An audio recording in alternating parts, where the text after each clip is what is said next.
In 1978, BMW built its first true supercar, the M1. But 6 years earlier, the car that made it possible had already been built, and almost nobody remembers its name.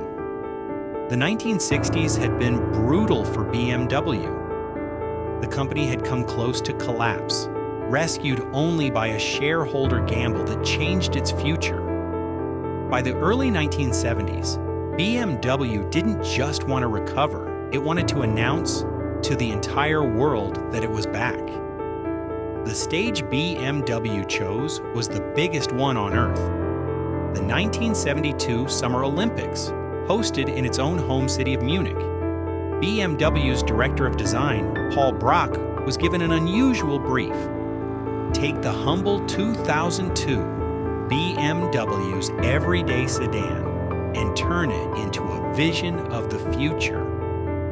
Brock moved the engine behind the driver, lowered the roofline into a wedge, and gave the car gullwing doors and pop-up headlights.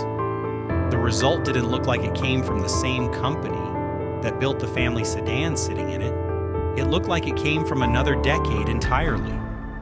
Under the skin, the Turbo carried something BMW had never put in a car before: a turbocharger.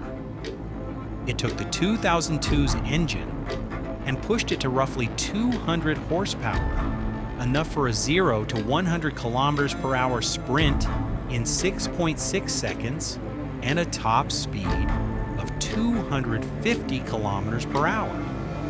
In 1972, that was supercar territory, but BMW called this a safety-oriented sports car and meant it. The bumpers were foam-filled to absorb impact. Side beams were built into the doors, and inside the cockpit, a radar system tracked the distance to the car ahead, warning the driver if they were closing in too fast, a rough ancestor of the adaptive cruise control systems in showrooms 50 years later. Even the dashboard was revolutionary, angled toward the driver like a cockpit. That single idea would define the interior of nearly every BMW built for the next 3 decades. Only 2 turbos were ever built. One toured the world's motor shows. The other went to the wind tunnel, tested in 17 aerodynamic configurations, one of which matched the drag coefficient of a car that didn't exist yet.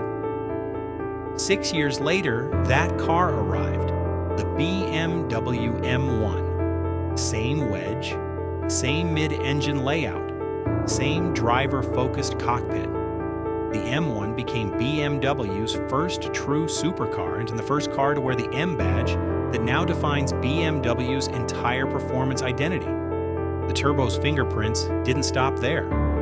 Its turbocharged engine went straight into the 2002 Turbo the following year, the first turbocharged production car built in Europe.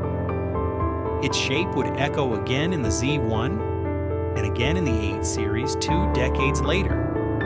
Today, the 2 turbos that were ever built sit 8,000 kilometers apart, one in the BMW Museum in Munich, the other in BMW's American home in Spartanburg.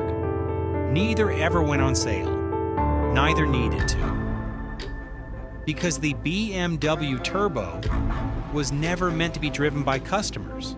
It was meant to be studied by engineers.